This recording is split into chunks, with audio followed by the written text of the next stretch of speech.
Good afternoon, everybody, and thank you so much for booking onto this EDS UK webinar on International Rare Disease Day with Dietitian Alison Holloway, who will be today speaking about the intersection between diet, neurodivergence, and EDS. Alison, I will hand over to you. Thanks, Nikki. Yeah, this is a real hot topic for me and something I'm really, really passionate about sharing and speaking about some of the things that I come across in my clinics and some of the things that go on in my dietitian mind as well when I'm trying to support people. So a little bit about me. So I have been a dietitian for over 30 years, both in the NHS and private practice. I now work primarily solely in private practice. Um, I'm on the EDS Support UK Nourish project at the moment, and also on the dietetic panel for mast cell action. So thinking about that crossover between the different conditions that come with EDS. I am quite weirdly also a crochet designer. So some of you might find me online as a crochet designer as well. And yes, that is also me. Cat parent, and I've put the cat tax there. That's Mika with her box of vegetables, a very dietetic pose. I am parent to a daughter who is autistic, who also has hypermobility, ME, POTS, and MCAS. And that's how I started to be interested in the intersection between all of these things. And I live in a neurodivergent household. So I mainly support adults who are neurodivergent and have chronic health conditions. So most of the people I see have got combinations of EDS, hypermobility, POTS, MCAS, ME, and eating disorders as well. And I support them to manage both normal balanced eating, if there is such a thing as normal eating, as well as medical diets, which, as you I'm sure are aware, can get really very complicated when you're juggling all those conditions. And I have a one-to-one virtual clinic, but I also teach health professionals about neuroaffirming care and about the intersection between these chronic health conditions as well, trying to get the messages out. So I'm going to be talking about a little bit about the link between neurodivergence and EDS. I haven't really put much in the way of statistics in because I wanted this to be a bit more practical and a bit more supportive on a day-to-day basis rather than lots of numbers. I'm going to look a little bit about some of the challenges people have with communicating with professionals, some of the things that I've come across, some of the things people have related to me, some of the barriers to following standard advice, why standard advice doesn't always really work when you're neurodivergent, and some of the things that you can do to work out if following a diet plan of any sort is actually right for you and is it going to work for you.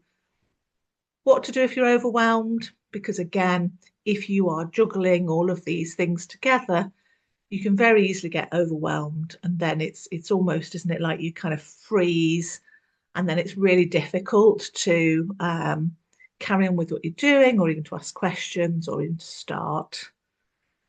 When to pause and rethink, so when things might not be safe for you, or when they might not be working for you as well. And then just a little snippet at the end about, is there any specific dietary needs for neurodivergence? Because that's something that people ask quite a lot. So neurodivergence in EDS, like most lots of statistics, they're really wide and varied when you look at different papers. So research is showing that there's a higher incidence of neurodivergence in the hypermobile population. And that's absolutely no surprise to me as a clinician. And I don't think it's any surprise to my patients either. I just lost my screen, sorry. Slight technical hitch.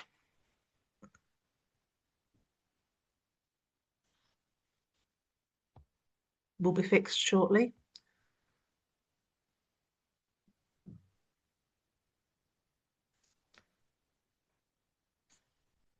Just completely lost my slides there, Nikki. Not to worry. If you need to close and start sharing again, that's absolutely fine. A minute. That's what I'm trying to do.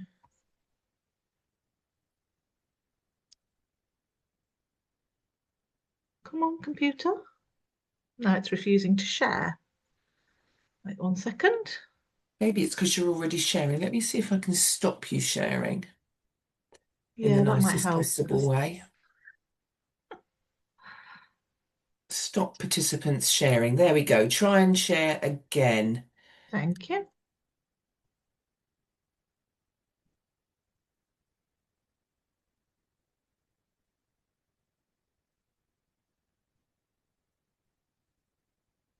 Right, that's better, isn't it? We're back again, I think. We're not on slideshow. That's it. Perfect. Can you see that Yeah, now? I've got that now. Lovely. I apologise, everyone. That was entirely my fault because I tried to move my face out of my view because it's covering up some of my slides. And I pressed the wrong button, as you do.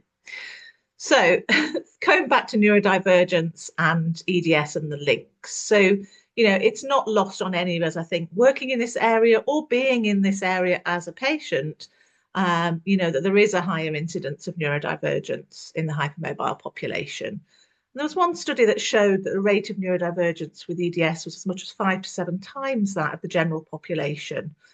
More of those being people who are autistic, but also ADHD and other types of neurodivergence, things like Tourette's as well.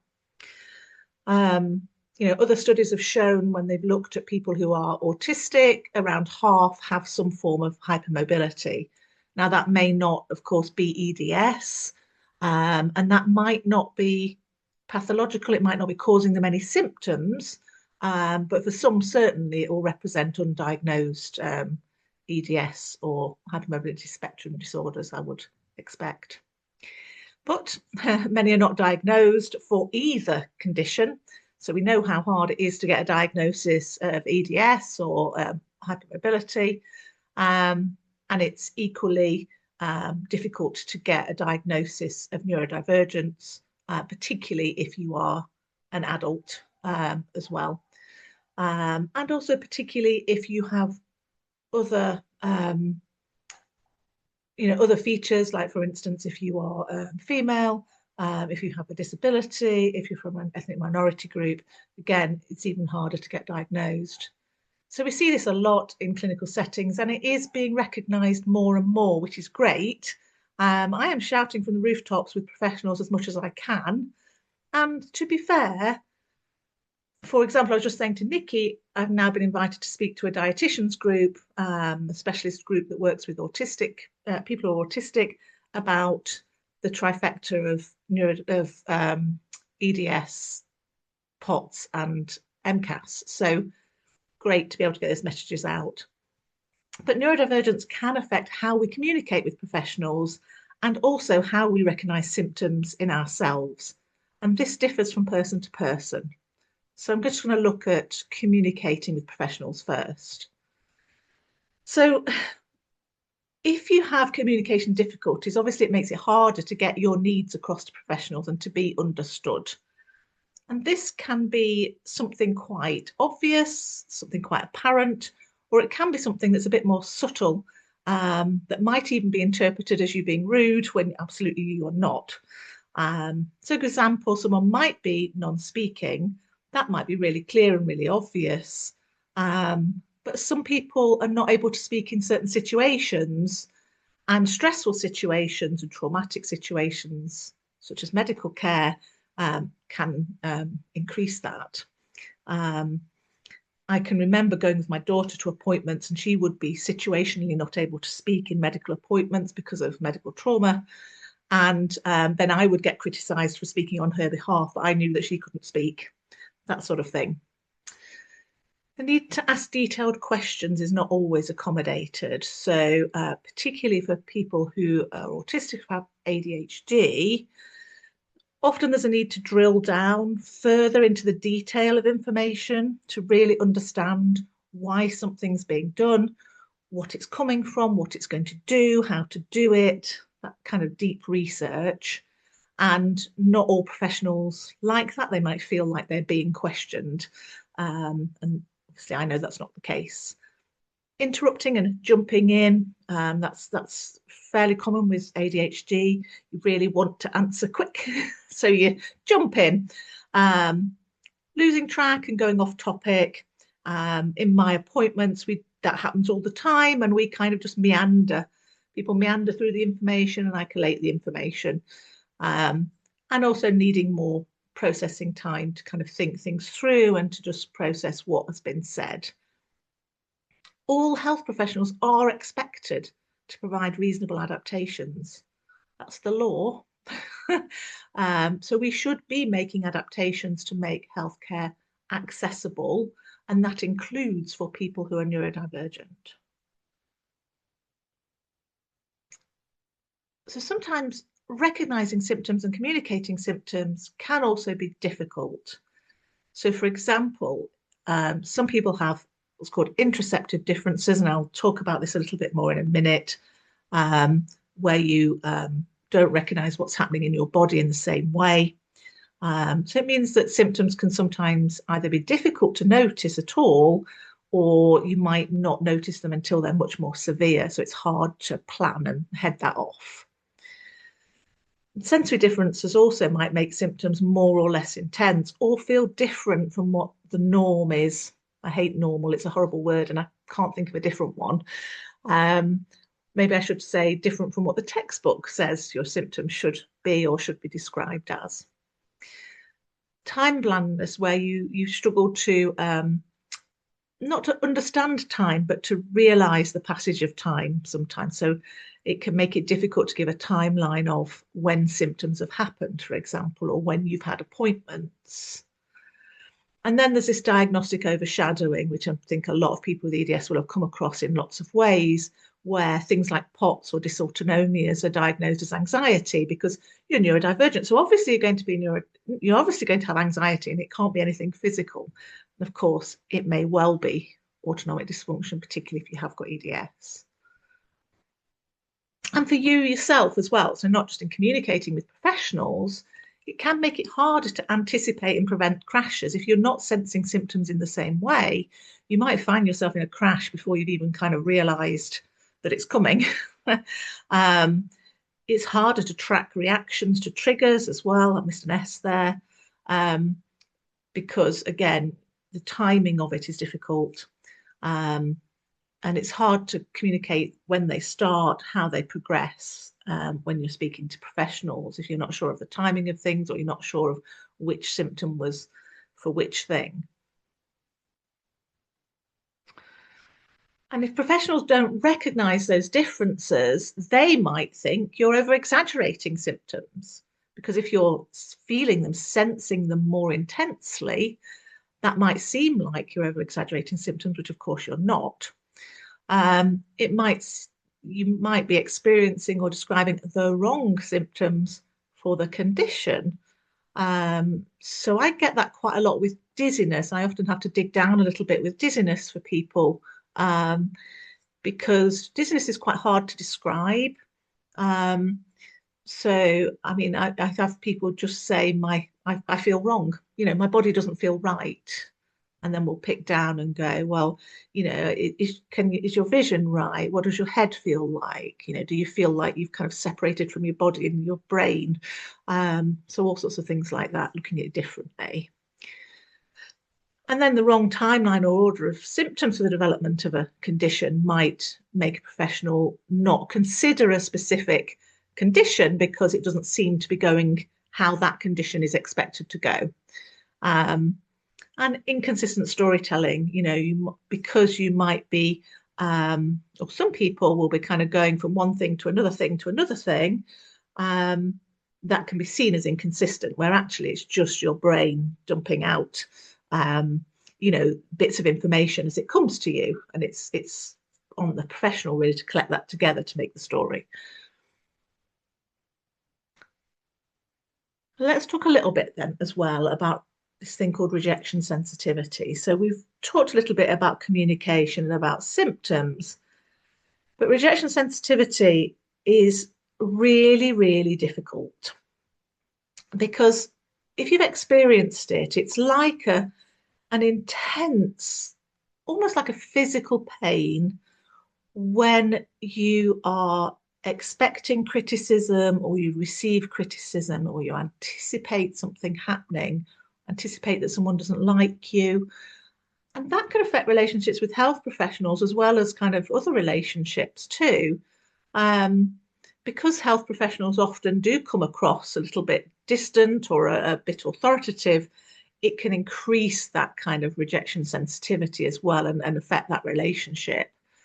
It's seen most often in ADHD, but also is seen in autism, and of course, due to past experiences, PTSD, CPTSD, medical trauma, which a lot of people in the EDS community have. And it can be just a sudden, overwhelming, absolutely painful nervous system response.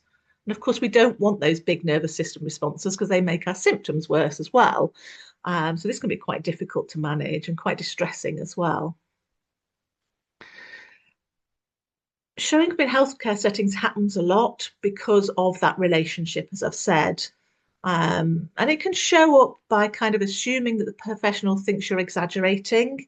So it's that kind of doubt of yourself that often does come when you're struggling with chronic illness. You know, have I really got this? You know, even though you know you've got the symptoms, sometimes you question it, don't you? Um, Without other indicators, because obviously some professionals do think you're exaggerating because, you know, professionals are human and don't get it right often. Well, always, not often. But this is about what you think rather than what's happening.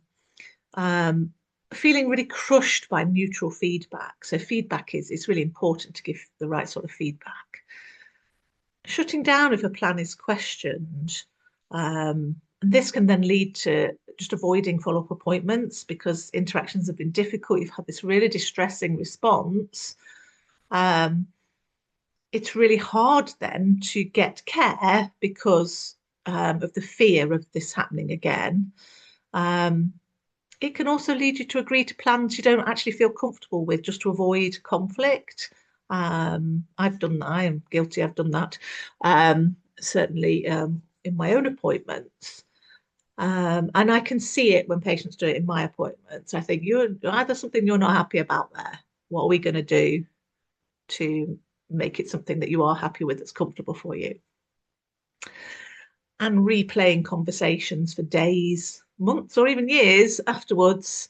Should I have said something different? Should I have behaved differently? You know, what were they thinking about me? Can make it really difficult to then seek care and go and get the care that you need. And previous experiences of not being believed really amplifies that response as well, because when that happens, it's giving your nervous system evidence that this can happen in reality rather than in feelings. Really difficult. It can be really challenging with diet because a diet assessment's really quite invasive, isn't it? I think, you know, when I'm asking people about diet, it's something that we, you know, there's a lot of shame around diet. And that kind of shame is made worse by things like, you know, let's all eat ultra processed, let's have this perfect clean diet, you know, you need this perfect thing to treat your medical condition. And so if you're not doing that or not able to do that, there can be much more of this sense of rejection when you're, you know, being questioned about diet. And if you're feeling like that, it can lead you just to abandon dietary change altogether in case you get criticised. So actually, I'm not going to change anything because they might say I'm doing the wrong thing. And support really works best when it's collaborative and respectful and safe. So again, it's on the professional to create that environment for you so that you do feel safe, so that you can say, that won't work for me because I will not remember to take that vitamin D tablet because it will just go out of my mind if I don't see it. Won't do it. Or I'm not going to be able to eat lunch because I am going to hyper focus on my work, and when I'm hyper focused, I'll forget that lunch exists. So being able to honestly have those conversations is really helpful. It's also helpful to have written summaries so that you can process information when your nervous system's more relaxed, when you're away from the appointment, you're away from the situation that's making you feel like that as well. So that's a little bit about kind of symptoms and communication. Let's have a look at diet specifically. And you'll see that maybe I look at things a little bit differently. So why is it so hard to follow diets? Because if it was easy, we would all just go and get a printout, follow a plan, done, sorted, no need for people like me. But it's not quite that easy, is it? Because most plans do assume that you've got a consistent level of physical and mental energy. You're managing chronic illness, you're neurodivergent, if you've got mental health difficulties as well, you won't have a consistent level of energy. That's not realistic. The ability to be flexible with food choices. Not everyone can be flexible with food choices if you've got particular likes, dislikes, sensory needs around food, restrictions that you're following for medical reasons. You might not be able to be flexible. The consistent ability to plan, prepare, and cook on a regular schedule. With neurodivergence and with chronic illness, fatigue in particular, that's not always going to happen. Hunger cues at work, you might not feel hunger in the same way, and I'm going to talk about that a bit more in a minute. And also they don't take into account sensory needs. So they might be recommending, think of a really sensorily difficult food, mushrooms, for example, cooked mushrooms, really difficult on a sensory level, kind of slimy little devils. So, if that diet plan relies on mushrooms as a basis and that gives you the ick, you're not going to be able to follow that plan because that won't work for you. So it needs tailoring. The other thing is that advice can be really rigid and compliance-based or not rigid enough. Now, I know that's weird because we've got kind of two sides of the same thing there. But if advice is rigid and compliance-based, it's rule-based, then we can follow it too well. And I know that's a bit weird coming from a dietitian saying that we can follow it too well, but if we follow advice too rigidly and are too compliant with advice, that can also do harm as well. So that is sometimes how we can be led into disordered eating, for example. And also it can be hard for us to change and do something different when it's necessary for medical reasons as well. Or for some of the people that I see, advice isn't rigid enough. It's really ambiguous. There's too many options. There's no straight answer. Some of the diets that people might use, if you look them up online, don't recommend you do that. If you did, you'd find lots of different versions of the same diet. And then that becomes really difficult and overwhelming for the brain. And if advice is hard to follow, and then there's blame involved in that, why haven't you followed this? You should have followed it. I told you to follow it. Why haven't you followed it? Why haven't I followed it? So, that blame can come from other people, but it can also come from ourselves as well. And I see that actually quite often, that sense that I failed because I can't follow this, and that's just not the case. You haven't failed. The system, the instructions, the way it's been given to you has failed, and that might lead to reduced confidence in your own ability, which makes it hard to seek advice. Because once that's happened, it's like, oh, I don't really want to tell anyone about that or have that conversation because they're going to think I'm rubbish at this and I've failed. Whereas actually sometimes just saying, this didn't work for me and it didn't work for me because you base the diet on mushrooms and that gives me the sensory ick, or whatever it is. So what are some of the things that can make managing dietary advice even more difficult? So we've talked a little bit about rule following and inconsistent rules. So let's have a look at some of these other areas as well. So we're going to have a little look at executive functioning differences, interoceptive differences, which we've touched on a little bit, sensory needs, which we've touched on a little bit, safe foods, hyperfocus, and communication differences we've already discussed. Executive function. Oh, right. So executive function really is the brain's computer system. It's the kind of direction, the way that we manage everything, I guess. And if you have differences in executive functioning, it can make life quite difficult. There are advantages, but there are also disadvantages. It's responsible for things like organisation, Things like impulse control, so you can imagine that is quite key with food. So that might be food impulse, that thing where you kind of walk down the supermarket aisle and you're following the diet plan with the mushrooms, and a giant bar of chocolate just kind of falls off the shelf into your basket because your impulse is like, I want it now. Working memory. So again, this is really difficult, I think, when you've got chronic health conditions as well, because they can affect executive functioning as well as neurodivergence can. So you can get this amplified effect. So if you're very fatigued, got brain fog, then working memory is already reduced. So you might forget to do something, or forget to buy the thing for the list, or forget the appointment.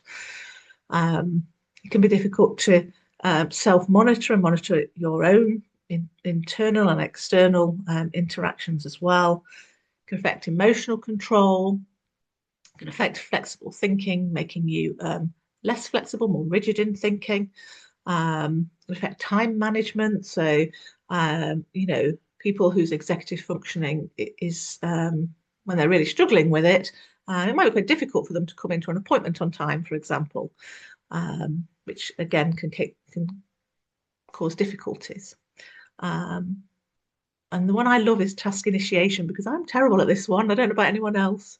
I wish I could talk to you, but this is actually getting started to do the thing that you're supposed to be doing. And sometimes we have to trick our brains into doing that. And that can be the same, can't it, with starting the medication, starting the supplement, starting the diet, starting the food diary or the tracking that you're supposed to be doing, and just not being able to get started with it. When it comes to diet, differences in executive functioning can really cause us to struggle with food. And this is something I see quite a lot with ADHD, but I do see it with chronic illness on its own as well, and sometimes people who are autistic, or also sometimes with dyspraxia as well. So sometimes it's hard to make changes to food types or routines, because that takes up more executive function. So you might have a routine for eating and specific foods that you eat, and that's almost like your tram tracks. You're on your tram tracks. That's comfortable. You're going to stay on it. And then someone like me comes and tries to move you off those tracks and get you to do something different.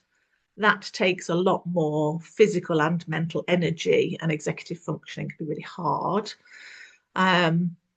Often people will miss meals because just the process of deciding what to eat, shopping for it, planning it, cooking it, cleaning up after it, even eating it, is just too many steps, and it's overwhelming. And also forgetting to complete diaries despite the best intentions. I usually just say to people, complete as much as you can, or if you can't do it, just take me some photos so I can see what you're doing. Struggle with instructions for cooking or recipes. So I always tell this story of when I was kind of a young dietitian many years ago, doing kind of cook and eat sessions. And I'd been taught to cook from a really young age by my grandma and my mum, so I knew exactly how to follow a recipe.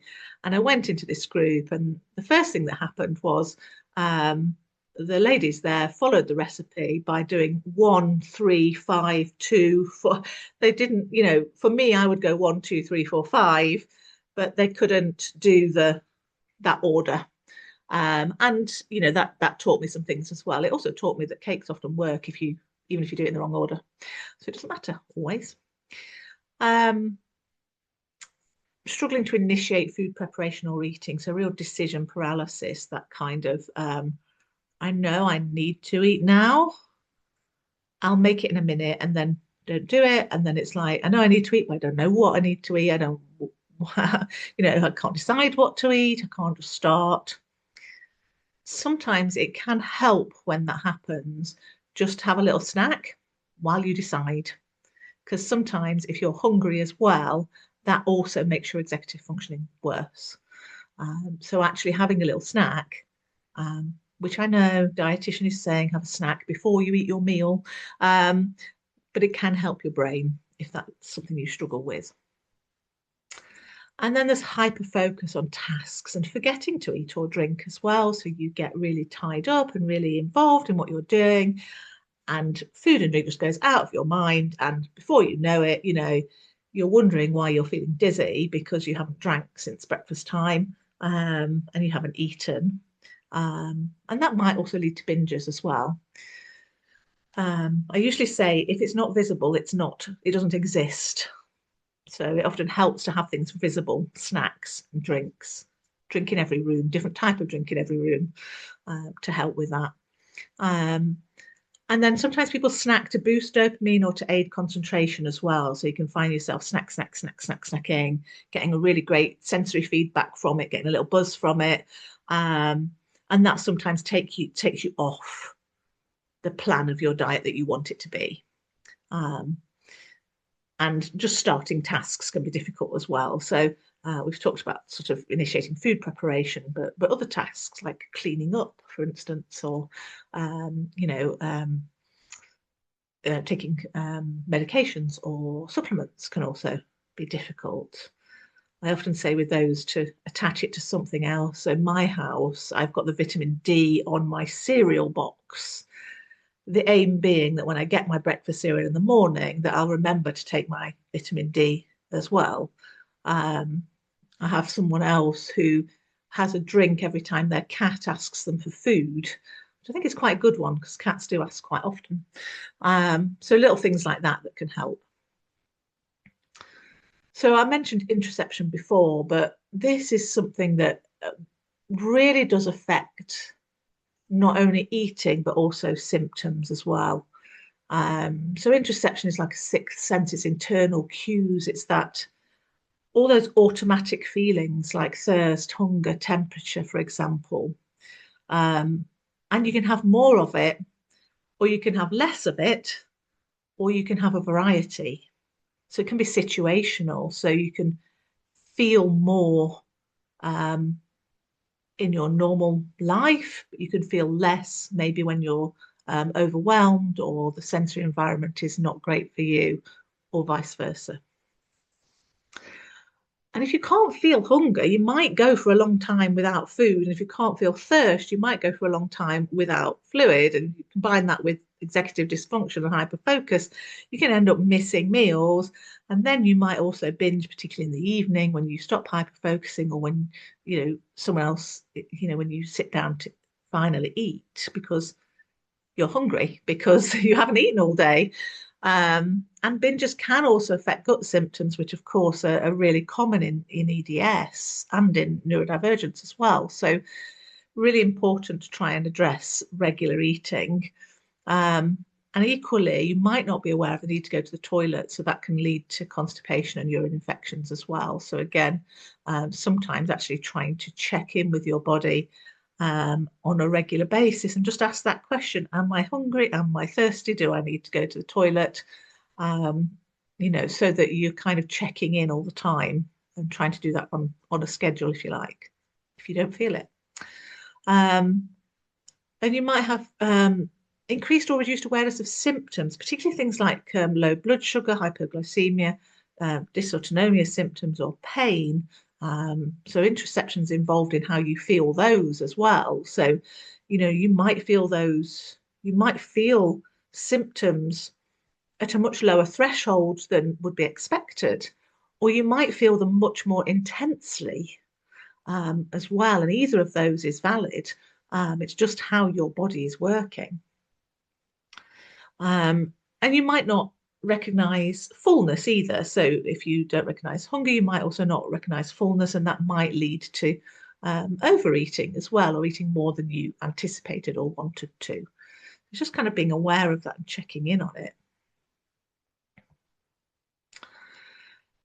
Sometimes I use slightly different hunger cues for people. It can be really helpful to learn your own personal signs of hunger. Rather than thinking that your hunger has to feel like everybody else's. So a really common one that I get is nausea. So nausea is really common in EDS, and the gut issues with EDS, it's really common in autonomic dysfunction. It's really common in MCAS as well. But I always kind of question, can it because you haven't eaten for ages? And is it actually your body going, I need to eat. I am hungry. I am beyond hungry. I'm now feeling sick, hungry. So again, worth just checking in on yourself and asking that question. Do I feel like this because I haven't eaten for hours? Or is this nausea because of my other conditions? I love the hangry, grumpy, and snappy thing. So sometimes we get a change in mood. And we could be lower as well. So it might not only be kind of that hangry, grumpy thing. It might be I can't concentrate, or my energy levels have dipped right off. And these can be prompts really to make sure that we're eating regularly and eating enough food to fuel our bodies as well. Because all of these things have such a crossover with the other symptoms that we get with the conditions that come with EDS as well. So not everybody will have a rumbly tummy. Some people might even feel really on edge when they're hungry. So worth having to think about for yourself. Because ideally we want to head that off. We don't want to get to that point. We don't want to get to the point where we're feeling sick because we're hungry. We want to have eaten before we get there. Let's think about sensory differences. So sensory difference can be really difficult with dietary advice, because if dietary advice does not meet our individual sensory needs, it's not the right sensory profile, it's not going to be possible for us to follow it. Most of us will try, and will try really hard, but it just doesn't feel right, and it can be quite distressing as well for some people. So sensory needs can include avoiding particular sensations. Talked about the mushrooms. I do like mushrooms, by the way. It's just one that comes up quite a lot in conversation. So you might avoid entire food groups or foods with specific sensory characteristics. So a common one that people will avoid is fruits and vegetables, and things that are kind of a bit slimy or inconsistent in texture. And some people are sensory seeking, and I think less is talked about this. So they might seek out really strong tastes and really interesting textures from foods. So often it's things like, like intense flavors, like that kind of soy flavor, that umami flavor, or chili, hot chili flavor. Crunchy foods or chewy foods that are giving you a sensory feedback.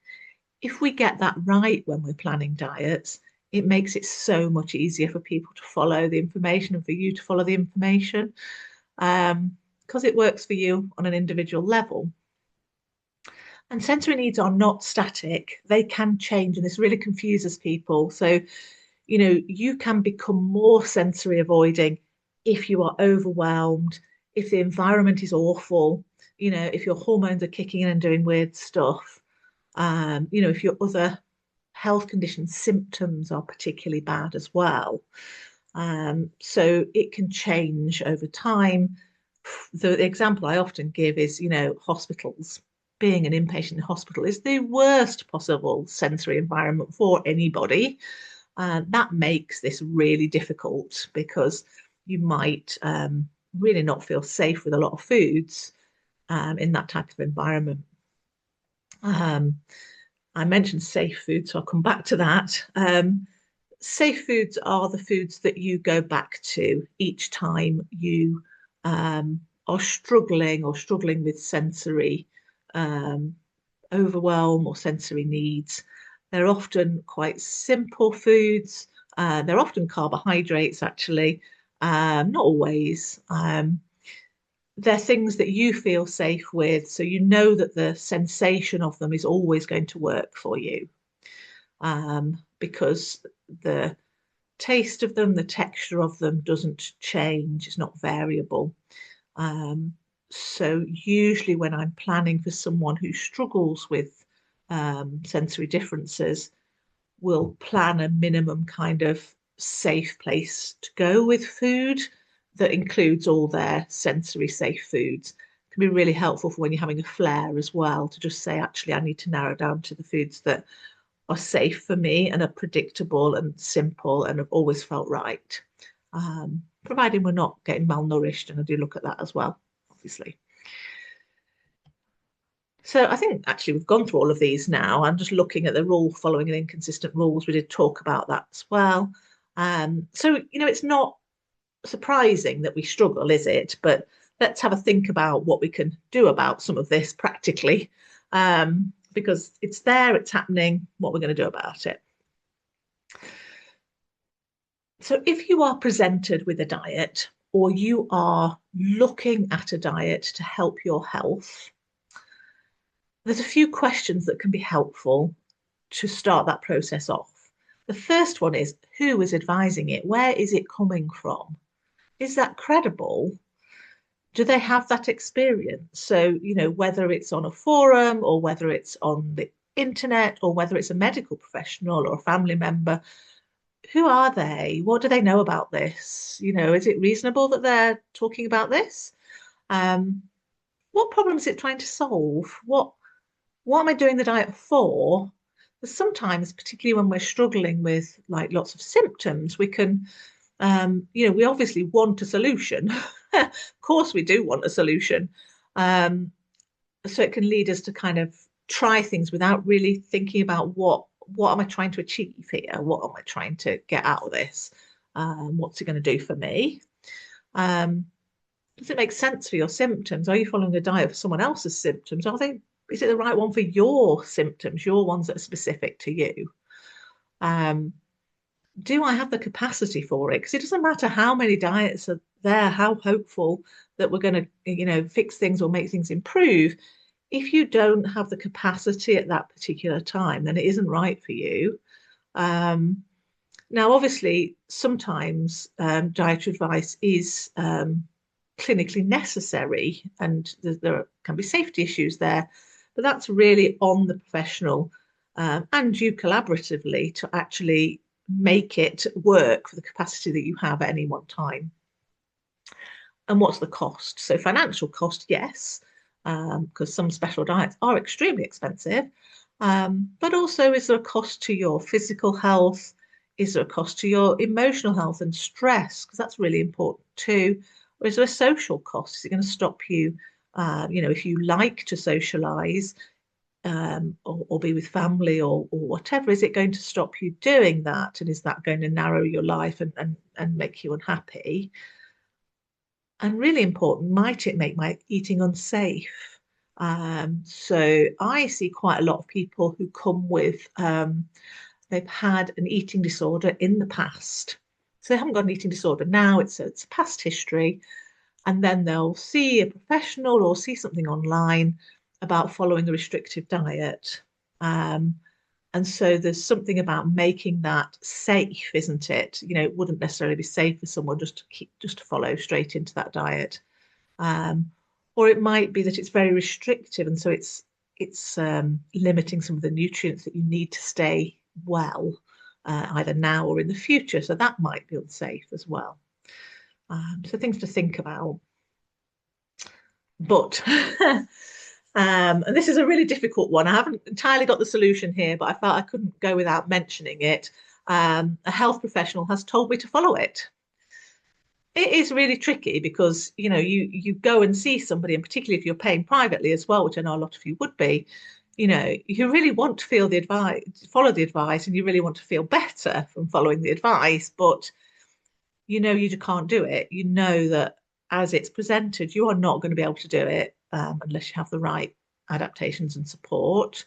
So I'd say if you feel able to, ask for help. Is there a more straightforward plan that you can do?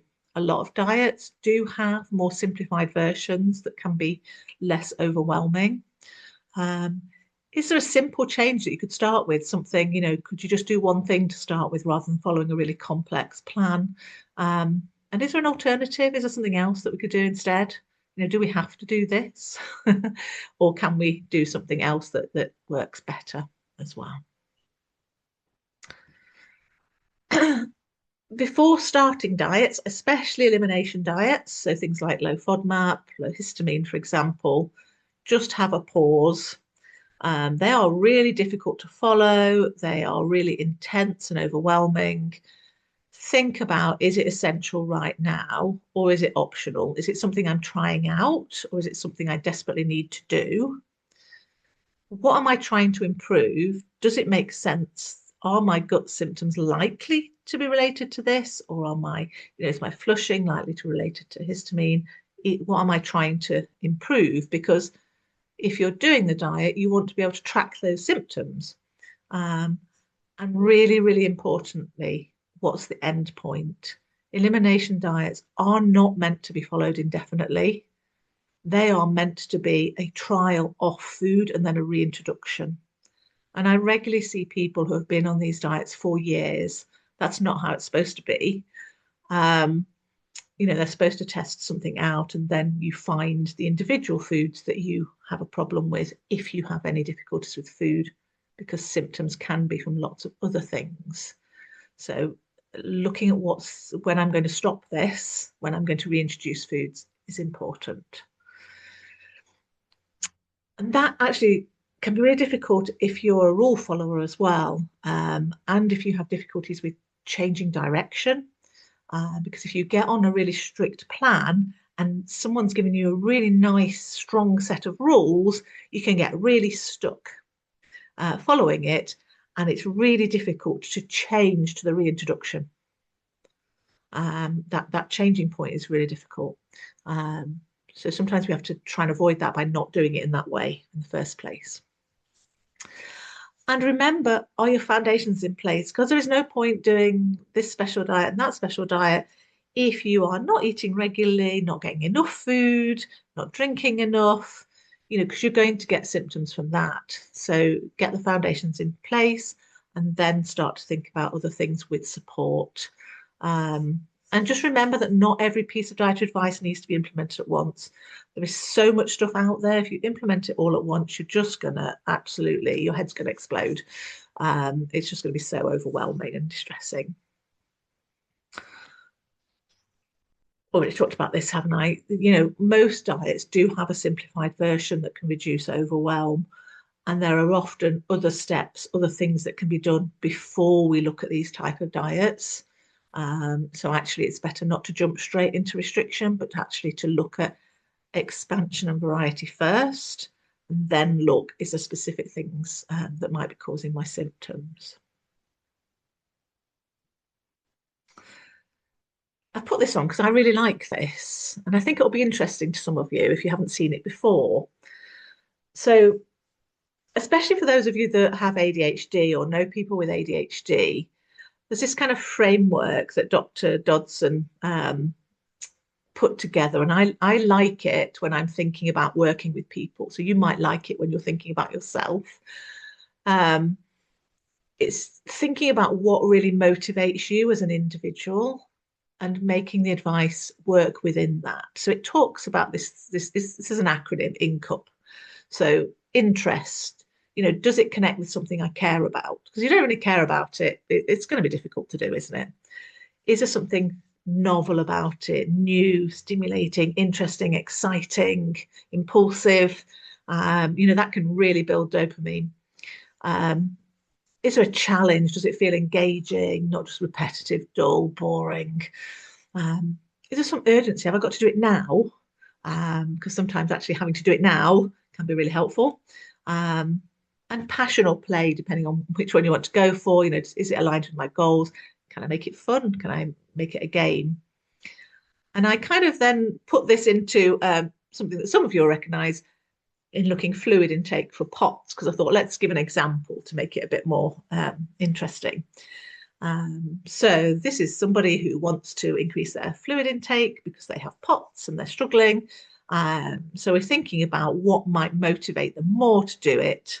So they really want to reduce their dizziness so they can go to their board game group. They love it. They've not been able to go because, they're exhausted and they're dizzy by the end of the day because they've not drank all day. So that's like something that plays into their interests and what they want. going to give it some novelty. So we're going to think about those drinks and think about not just having a glass of water, but actually having something fizzy. Maybe it's fizzy water, having ice in it to crunch on if you've got that crunchy sensory need, having things that are sour if you're sensory seeking, having a curly straw, a cute cup, lots of drinks. We often joke, ADHD wise, that you're kind of surrounded usually by 3 or 4 different drinks. I think I've only got, oh no, I've actually got 3 in here at the moment. I'm just looking around me. 3 different drinks that I'll pick from all over the place because that makes me drink more. Challenges a little bit. So sometimes we do world drink bingo and collect drinks from different countries and try different drinks. And then tick them off on just a map or a sheet printed off the internet. Bit of urgency in it. I must drink a litre before 12:30. I must drink another litre before 6 o'clock. So you've got kind of a bit of a deadline. Can be helpful. And then kind of passion or play. So it might be values such as I want to be healthy because I want to look after my family or my children or my pets. Or it might be gamifying, which also fits in with interests and challenge. So using tracking sheets or apps can also do that as well. So it's just thinking about what motivates me more, what makes me more able to do this as well. And then build in flexibility. Plan for flare days. They're going to happen. If they don't happen, that's fine and that's brilliant. We don't want them to, but they probably will happen. So plan for difficult days, plan for flare days. Interesting, just had a conversation with someone today about that, about, I always plan for what I want to happen. So I always plan for things to be perfect. But then when I can't do that because I'm unwell, I order in a takeaway or I just eat chocolate. And I questioned and said, well, why don't you have the flare day food in? And that hadn't occurred because they want to get it right. They want to be perfect. But actually, planning for flares can help you to avoid some of the pitfalls. So again, last night, I really wanted to take away. I was on mother duty. I was driving. It was late at night. I hadn't eaten. I was hungry, but I didn't know what I wanted to eat. Could have stopped for a takeaway, but I thought, actually, we've got some chili that we made earlier in the week that's in the freezer. I'll have that with some microwave rice. So I had chili and rice. I didn't make it. It was already made. It's planning for when you're less able to do things. Returning to safe foods, when you're overwhelmed. Good enough versions of a diet. Doesn't have to be perfect. There are a few medical diets where we have to be more perfect. For example, if you have anaphylaxis to peanuts or if you're celiac, for example. But for most things, good enough is good enough. And have a clear stopping rule if your mental health worsens, particularly if you've got a history of an eating disorder. So being aware of what your triggers are and, knowing that you can stop and actually pause if that happens. If you do get overwhelmed, and we all do at some point, break it down into smaller parts.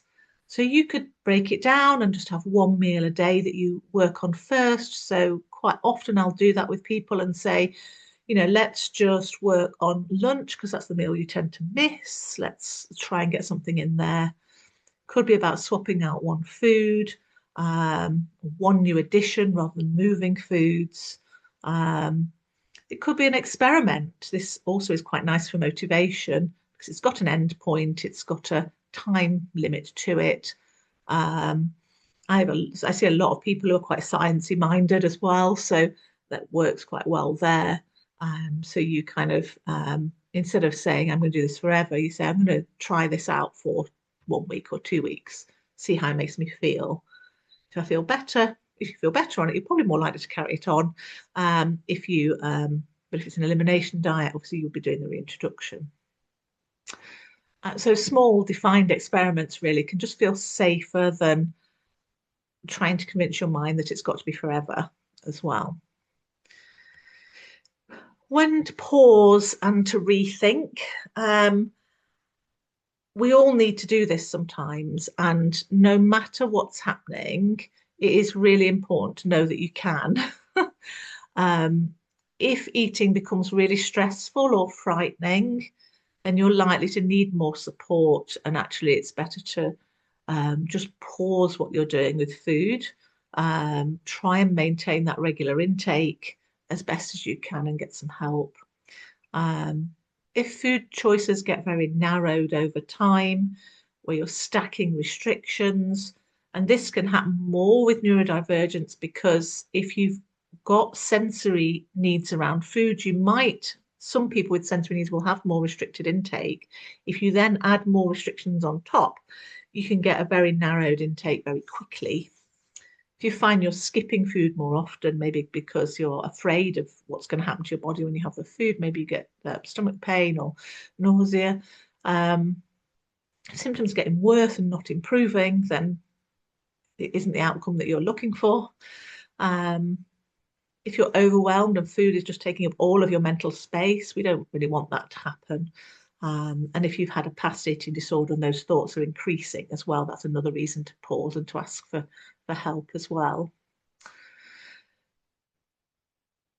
So just sort of briefly look at specific dietary advice for neurodivergence. And despite what the internet says, there isn't really any strong evidence that any specific food or diet plan or exclusion or supplement is beneficial for autism or ADHD. Most of the research as well is in children, so research in adults is really limited. That doesn't mean there's not things that are of interest, where there's some emerging research or where there's things that you could do those experiments with.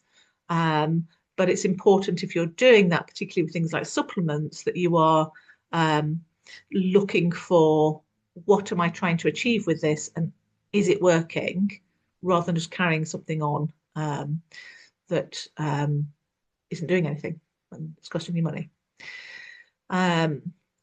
What we do know is that missing meals and not eating enough affects executive functioning more because it affects energy levels and it affects concentration. So regular eating is even more important if you're neurodivergent. We know that everyone benefits from optimal vitamin and mineral intakes. So people who are neurodivergent, if they have deficiencies, that again is going to interact and make concentration, executive functioning worse, and it may cause symptoms that are quite difficult to pin down as well because of interoceptive differences. So again, there is some evidence in children that correcting vitamin and mineral deficiencies, for example, can help symptoms or traits. We know that protein and fibre help to regulate energy levels through the day. We know that neurodivergent guts are sensitive, as are EDS guts. So fibre is really important. There's likely to be more research in the future about the role of gut health and the gut-brain axis I think in neurodivergence. There isn't a lot yet, but I'm sure there will be. Protein's also needed to make neurotransmitters like dopamine and serotonin, which are even more important if you're neurodivergent. So, there are things that are important, get enough protein, get enough fibre. Your mental health is also important. Sleep is important, but challenging. Movement is important, depending on what you're able to do, and eating regularly and enough as well. So just to summarise, things to remember. So safe foods are allowed and are important for well-being, even if your safe food is a chicken nugget. I don't care. It's a safe food. It's nice. It helps you in that moment. Your sensory needs are valid. They're really important. Knowing your sensory needs really helps with following advice because you know what it is that you need in order to be able to put that into practice. Convenience and processed foods are legitimate accommodations. They're disability accommodations or adaptations, can be supportive of nourishment. It's driving me insane at the moment, the ultra processed free things, because actually for a lot of the people that I see, that that's a very privileged position to be in. And yes, we would like more foods that are fresh and perfectly produced and bought locally. it's not always possible, is it, with disability or with neurodivergence? The most important thing is that you are nourished, you have food. Repetition's allowed, and so is novelty, so whichever works for you. And having fun, like my world drinks, or sometimes I do world breakfasts with people as well, is not childish. It is just fun and motivating. So pick the thing that works for you, I guess is what I'm saying. So, last point, eating something consistently is better than not eating. Really important point, even if that food isn't ideal for your health. You need food going in your body, even if it isn't ideal food, and drinks too. And then that's me. I think I did that perfectly on time, Nikki, more or less. Not bad at all. Not bad at all. Thank you so much, Alison, and thank you for popping up your bits and pieces up there, the website, etc. Yes, Denise, I agree. So much validation when you watch these things and you think, yes, it's not just me. No, it's not Um, just, definitely not just you. Definitely, yeah, definitely not. you think all these weird and wonderful things that are happening. Yeah. So if everybody's got that, we'll get that information down. And don't forget that you can enter our Nourished program and try and hopefully get an appointment with Alison or Chloe, which are very, very highly subsidized. So do look at that on the website. Just search Nourished. Don't forget you need to be logged into your membership. It's a members only privilege. So some really great tips in the chat. Lots about tea. Definitely a UK webinar. You can tell that lots of discussion around Oh, tea. I have a beaker of tea normally as one of my That's many so drinks. funny. Yeah, you can tell it's a UK webinar. I'm very happy to share this. I'll send you the chat afterwards as well, Alison, if that's useful for you. Okay. Um, Lots of you are talking about loads and loads of great tips that people are sharing in there, which is great. Talking about that whole kind of what to eat, and in our house I call it food fog. So it's something that I do, which helps me and might help someone else. I've got two whiteboards on my magnetic whiteboards on my fridge. One is what I need to buy because obviously as soon as I need something, it's gone out of my head. But the other one actually is what I've bought. So I come back from Asda or wherever, and I write down because when I'm in Asda, I'm like, oh, that looks, and I'll do that, and I'm going to do Yeah, that in the that's that thing, and impulse buying, isn't it? correct. And then Yeah. I open the fridge door, and there's nothing in there that I can make meaningful. So one of Yeah. the things I do is on the other whiteboard I put there, I've bought chicken, I've bought thingy, I've bought thingy, I've bought so I can actually look and go, oh yeah, I can, that's what I can do. So that helps me anyway. Um Yeah. Some and people not as hard. well have sometimes we I get people to just have like five core meals. Not that they only eat Yeah, those meals, but they're yeah. the meals for the days when you can't think. So you have the Mm. ingredients in for those meals, whether it be in the freezer or the cupboards, things that are easy to get And together you and know don't go you can off. do that. And you know that you can make those if you Yeah. can't think of anything else at all. Um, yeah, I mean, I know it's not for everybody because of dietary restrictions and everything else. So I do understand that. And it's not me yeah. trying to sell something, but I've discovered something called stocked, and I don't know whether anybody has heard of stocked. And it's not something that I would use, all the time, but they are frozen, say lump, but it doesn't sound very, very nice, but they're frozen blocks is the word of they do all sorts of things and they're all really there's no added salt and all that kind of stuff and there's spaghetti bolognese and chicken korma and they're just in the freezer and I can just grab a couple of blocks out and chuck them in the microwave and Yeah. they have saved me in a lot of ways from that food fog, but I know that they won't always No, um and I do use ready prepared meals with people. So, ready meals again, another legitimate accommodation, mm, But yes, obviously not it every depends day on like you're saying it's but as a kind of I need it's to what be well, I'd rather you had them every day than didn't eat. okay. Because if the choice is something ready prepared or I don't eat, I would rather you had something ready prepared, and then we can think about improving that and adding to it and Okay, balancing it from that basis. So, you know, interesting. the bottom line is always, I want you to have food. Yes. We can prettify it and tweak it and make it better. Um, from there, I see somebody saying that they freeze spag bol Yeah. curries and things. I do that as well. Like I said with my chili the other day, I Yeah. didn't know what to have to eat yesterday. I'm being really fussy at the moment. So, and I just thought, oh yeah, I've got that. Could have that. Yeah. I do Um, try and always cook more. So I'll cook double. So that, yeah, if I'm cooking a spag bowl sauce, I'll cook double and freeze the rest. There's lots, we yeah, do that lots as of well. Yeah, right, sorry, we're just chatting amongst ourselves. Let me go back to our lovely audience. You were saying about people with ADHD can kind of often jump into conversations with professionals, that kind of thing.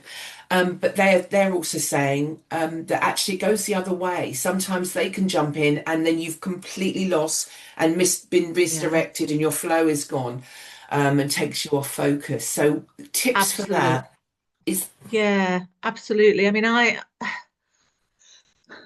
think that's really difficult because it's hard to stop a professional when they're in their flow, isn't it? I think that takes quite a lot of it. There's a power imbalance there, isn't there, sometimes, depending on the mm, professional. I hope there isn't when I'm seeing people, but I know for some there is. Um, I find it helpful to have a list of what I want to discuss so that I can actually see what I wanted to say. And certainly for my appointments, some people send that in advance as well. But actually just having a crib sheet so that you can get your brain back to what you make sure you don't miss any of the things that you want to cover can be helpful. Um, it largely depends on the professional, doesn't it? And we have good and bad experiences, don't we? Um, but yeah, I mean, I empathize that with that entirely. yeah. That is really difficult. Um, what are your thoughts on, I suppose this is quite a big subject really, but your thoughts on the use of GLP-1s when there are dietary difficulties? I think this is probably a whole webinar on its own. It is. So I have a lot of experience with GLP-1s because I was a diabetes specialist in the NHS. So Oh, we have okay. worked with GLP-1s for at least 15 years. So people think that they're a new thing, but actually we've been using them in diabetes for 15 plus years. Um, there's pros and cons, there are downsides to them and there are positives. So I know people are using them in different ways. I think it's being well informed, isn't it? I think before you Mm, start something. Um, I think if you've got any history of an eating disorder, then you need specific support. I would, it's really difficult with where the evidence is going versus, it's quite hard to explain, but you know, there is some risks, and one of the specific risks that worries me and always gives me a little question mark with EDS is the risk of slowed gastric emptying, gastroparesis. okay. So if you're already struggling with that, are they going to make it worse? But I know that some people are using it and finding it helpful. So there's a lot of conflicting information there. And yeah, Liz is just saying it's hard to eat on GLP-1s. It is for some people. Some people they don't work. They don't work for everybody. So if they haven't worked for you, it isn't your fault. Sometimes it doesn't work, like any medication. But it is really important to get regular food and particularly regular protein in. Otherwise, you're going to lose some muscle mass, and that is not good for EDS bodies either, or any bodies, but definitely for EDS bodies. Um, Yeah. yeah. We always, nearly always, every webinar we have a question about poo. So I can talk about poo. That's not a I was problem. going to say, It's as a fine. dietitian, that's your Yeah, lifeblood, yeah, isn't it? yeah, yeah. But there's nearly always a question about poo. People are so there's been quite a bit of discussion, or not discussion, actually, messages to me around knowing when it's looking healthy, when it's not looking healthy, and is there a way, should you be keeping a chart of what you're eating and monitoring your poo to see what's affecting it, and then as a result of that, can they take that information to their GP, and would their GP be at all interested in it or be able to do anything about Or the Bristol stool chart. Yes, that's another one. Sorry, I should say stool, not poo. Thank you for saying that. I Poo should is have said fine. stool. Poo is just stool's medical, isn't it? And I always think of sitting on a stool then as well, Yeah, but yeah, because my brain goes in a different direction. But yeah, someone's already pointed out there is the Bristol stool chart that shows you kind of, if you like, consistencies and textures of poo. You can find it very easily online. yeah. Um, I I would be careful of getting too hyper focused though on Mm, looking and analysing at poo because it could get to be a bit over um, again a bit overwhelming, a bit too much. I don't think there's any need to be kind of checking in on it all the time. But if you are having specific symptoms, where you are getting quite constipated, you're getting diarrhea, or your poo is a little bit odd, and by odd I mean like it's a funny color or funny smell more than normal, or it's looks oily or something like that. That might be a symptom that you could then discuss with your GP. I think the vast majority of GPs are not going to sit and look at a chart of your poo types and symptoms. yeah. You'd need to kind of pin it down to some specific symptoms like, I've got diarrhea in the night, I've Hmm. got, my poo's bright green, that sort of thing. You could then see if that relates to any foods, because that would give a clue. It would give a clue to me as a dietitian or any Mm. dietitian as to what might be going on. And it would potentially give a clue to GPs depending on how kind of gastro knowledgeable that they are as well. Um, yeah. And then a couple of questions. One that actually sort of resonates with me a little bit. Um, and because we're talking about neurodivergence, and you've just been talking about getting Yeah. fixated on something like looking at your stools and Yeah. that kind of thing. Um, Lots of people finding that they will kind of make a meal. Let's say it could be healthy, it could be unhealthy. Let's just for argument's sake, it's chicken mash and green beans, and then they become hyper focused on that, and they eat that every day Yeah. for 3 weeks. And then they never touch it again because suddenly they woke up and you've got a cupboard full of it, and then Yeah. they like, today I'm not eating it. Is that you normal? Is it you say normal? I'm sorry, I know that's not the. Is it usual? Yes. Um, Absolutely okay, normal, usual, expected. Something I'll ask people about. My breakfast at the moment, my granola with homemade yogurt and blueberries, even if the whole of the rest of my day isn't a good day, have to have that in the morning. right. And if I don't have that, it's a bad day. I've been hyper focusing on that for about a year, which is unusual. Um, for other people, it might just be a week. I've had somebody whose hyper focus was Yorkshire puddings, which I love, I love a good hyper focus. And that was the only thing that they could eat for tea, Yorkshire puddings. That was it.